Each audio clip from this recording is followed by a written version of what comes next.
जय श्री कृष्ण।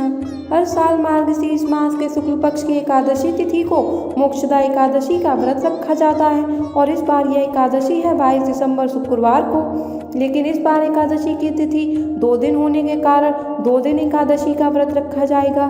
दूसरी एकादशी को वैष्णव एकादशी कहते हैं। इस दिन भगवान विष्णु की पूजा अर्चना करके भक्तजन उपवास रखते हैं। मोक्ष की कामना के लिए यह एकादशी मनाई जाती है। मोक्षदा एकादशी और गीता जयंती एक ही दिन पड़ती हैं। गीता जयंती के दिन भगवान श्री कृष्ण ने अर्जुन को कुरुक्षेत्र के मैदान में भगवत गीता का उपदेश दिया था। मान्यता है कि इस दिन उपवास रखने और भगवान श्री कृष्ण की पूजा करने से सभी पापों से मुक्ति मिल जाती है और पूर्वजों को स्वर्ग तक पहुँचने में भी मदद मिलती है। मोक्षदा एकादशी की तुलना चिंतामणि से की जाती है और मान्यता है कि इस दिन पूजा अर्चना करने और उपवास रखने से जीवन की सभी मनोकामनाएं पूर्ण होकर अंत में व्यक्ति को मोक्ष प्राप्त हो जाता है। तो आज आप सुनेंगे मोक्षदा एकादशी की व्रत कथा और जानेंगे संपूर्ण पूजा विधि और शुभ मुहूर्त के बारे में। धर्मराज युधिष्ठिर ने उत्पन्ना एकादशी की उत्पत्ति, महिमा और महात्म्य आदि सुनकर भगवान कृष्ण से कहा, हे परम पूजनीय भगवान कृष्ण, हे त्रिलोकीनाथ, आप सभी को मोक्ष और सुख देने वाले हैं। मैं आपको प्रणाम करता हूँ। हे प्रभु, आप सभी पर कृपा करते हैं। मेरी एक जिज्ञासा को कृपया पूर्वक शांत कीजिए। तब भगवान कृष्ण ने कहा, हे धर्मराज, जो कुछ भी जानना चाहते हो निर्भय होकर करो। मैं अवश्य ही तुम्हारी जिज्ञासा को शांत करूंगा। तब धर्मराज कहने लगे, हे प्रभु, यह जो आपने मार्गशीर्ष मास के कृष्ण पक्ष की एकादशी के विषय में बताया, उसे सुनकर मुझे बड़ी ही शांति प्राप्त हुई। अब आप कृपया कर मार्गशीर्ष मास के शुक्ल पक्ष में जो एकादशी पड़ती है उसके विषय में भी बताने की कृपा करें। उसका क्या नाम है, उस दिन कौन से देवी देवता की पूजा की जाती है और उसकी पूजन विधि क्या है और इस व्रत को करने से क्या फल मिलता है। हे प्रभु, मेरे इन प्रश्नों का उत्तर विस्तार से देकर कृपया आप मेरी जिज्ञासा को दूर कीजिए, तो आपकी बड़ी कृपा होगी। धर्मराज की बात सुनकर भगवान कृष्ण कहने लगे, हे धर्मराज, तुमने बहुत ही श्रेष्ठ प्रश्न किया है, इसलिए तुम्हारा यह संसार में फैलेगा। मार्गशीर्ष मास के शुक्ल पक्ष की एकादशी अनेक पापों को नष्ट करने वाली है। संसार में इसे मोक्षदा एकादशी के नाम से जाना जाता है। इस एकादशी के दिन श्री दामोदर भगवान का धूप दीप नैवेद्य आदि से श्रद्धा पूर्वक और भक्ति पूर्वक पूजन करना चाहिए।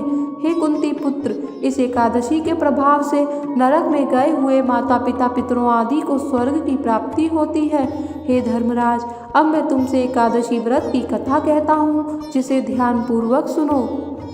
वैखानस नाम का एक राजा गोकुल नाम के नगर में राज्य करता था। उसके राज्य में चारों वेदों के ज्ञाता और ब्राह्मण रहा करते थे। राजा अपनी प्रजा का पालन पुत्रवत किया करता था।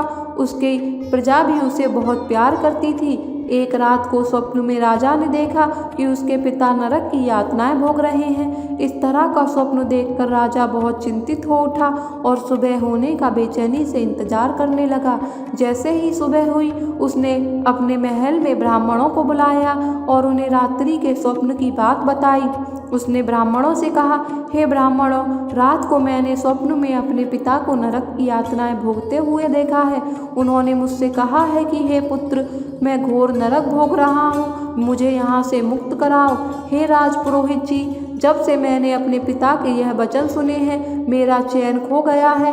अब मुझे राज्य सुख, ऐश्वर्य, घोड़े, धन, स्त्री, पुत्र आदि कुछ भी सुखदायक प्रतीत नहीं हो रहा है।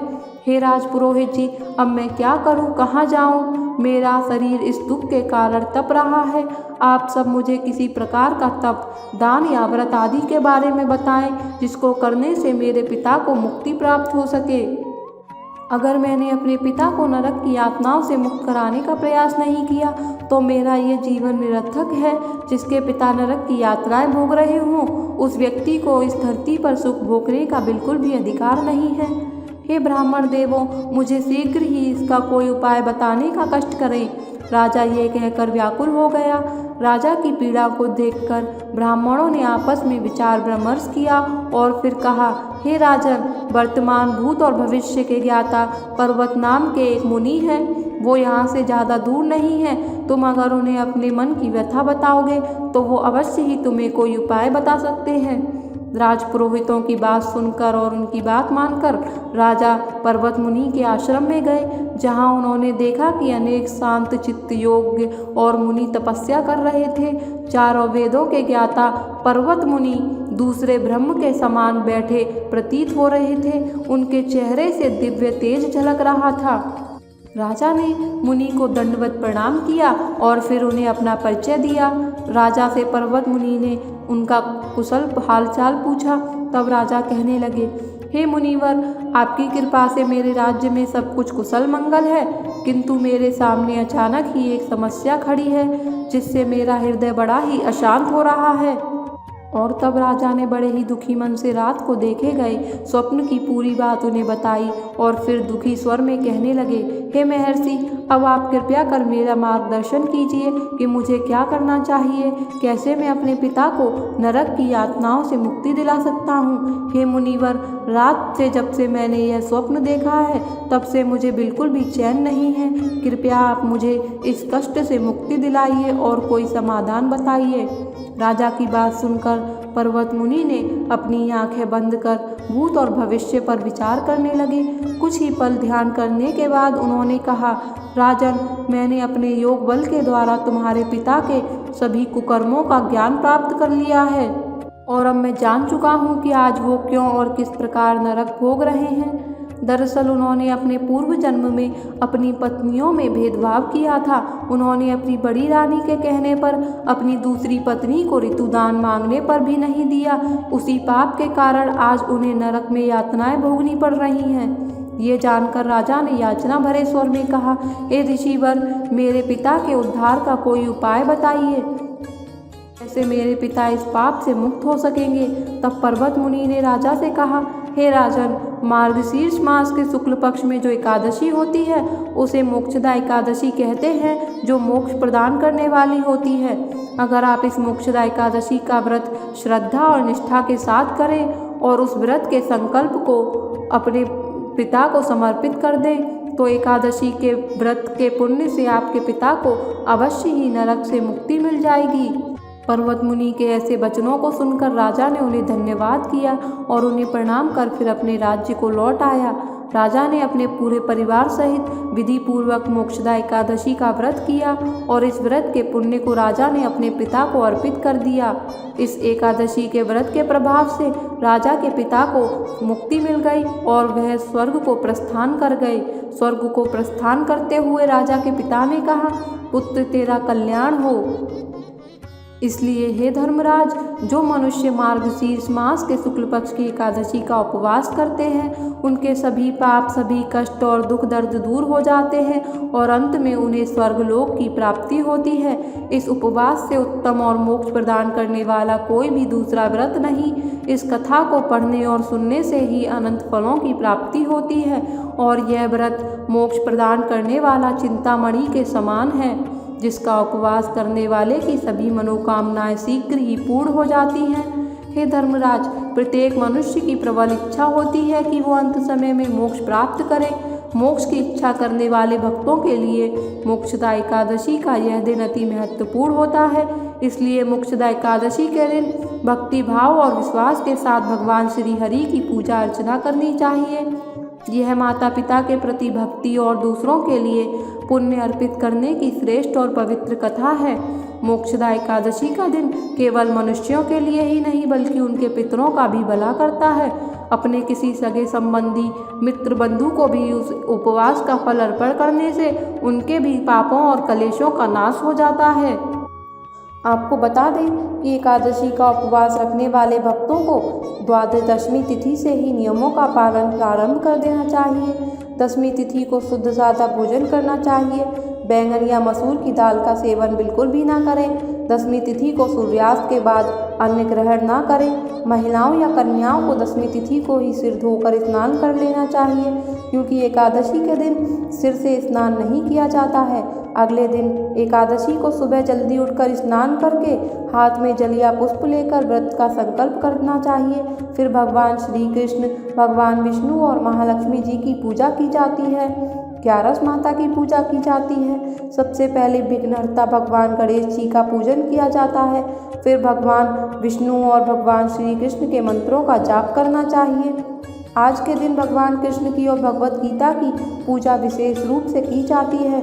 अगर आपके पास भगवत गीता है तो अच्छी बात है, और नहीं है तो आप मन में भी भगवत गीता का ध्यान कर सकते हैं।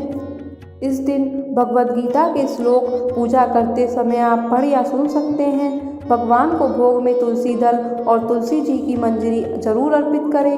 भगवान श्री कृष्ण और भगवान विष्णु को आप चाहें किसी भी वस्तु का भोग लगाएं, उसमें तुलसी दल या तुलसी जी की मंजरी जरूर रखें, नहीं तो वो इस भोग को स्वीकार नहीं करते हैं। आप इस दिन चाहें तो भगवान श्री कृष्ण को नए वस्त्र, मोर पंख, नई बांसुरी अर्पित कर सकते हैं। अगर आपके घर में लड्डू गोपाल जी हैं तो आप उन्हें माखन मिश्री का भोग भी लगा सकते हैं। और आपकी अगर कोई खास मनोकामना है तो उसकी पूर्ति के लिए भी आप इस दिन भगवान कृष्ण से प्रार्थना कर सकते हैं।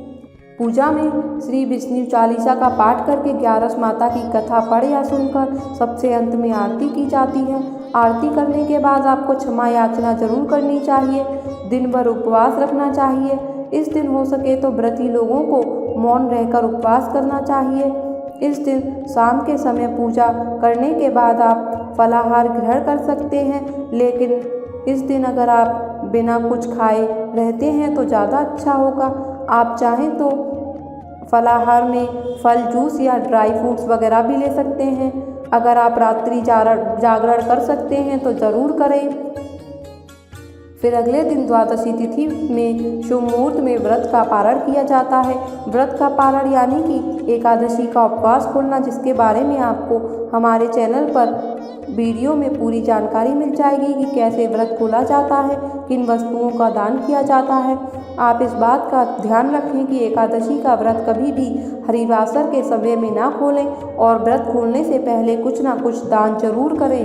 अगर आप इस दिन व्रत का संकल्प लेकर दान करते हैं तो उससे आपके पितरों को भी तृप्ति मिलती है, आपके पितरों को भी मोक्ष प्राप्त हो सकता है। कभी कभी ऐसा होता है कि दान की जो सामग्री हम निकालते हैं वो उसी दिन देना संभव नहीं हो पाता, तो आप अगली एकादशी आने से पहले दान की सामग्री को ज़रूर दान कर दें, नहीं तो इसका फल आपको बिल्कुल भी नहीं मिलेगा।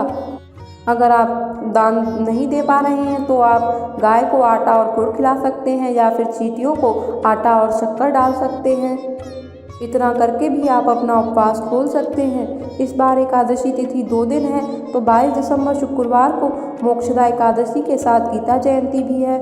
ये एकादशी 10वीं तिथि युक्त है और इस दिन व्रत रखने वाले लोगों को 23 दिसंबर को व्रत खोलना चाहिए। और 23 दिसंबर को व्रत खोलने का शुभ मुहूर्त 1:22 से लेकर 3:35 के बीच का है। हालांकि एकादशी का व्रत रखने वालों के लिए यह अवधि बहुत ज़्यादा हो जाएगी, क्योंकि सुबह के समय हरिवासर का समय रहेगा। वहीं जिन लोगों ने 23 दिसंबर को एकादशी का व्रत रखा है तो उनके लिए व्रत खोलने का शुभ मुहूर्त 24 दिसंबर रविवार को सुबह 7:11 से लेकर 9:15 के बीच रहने वाला है। इसी शुभ मुहूर्त में आपको व्रत खोलना है। अगर आपको आज की यह जानकारी पसंद आई हो तो प्लीज़ वीडियो को लाइक करके हमारे चैनल को सब्सक्राइब करना मत भूलिएगा।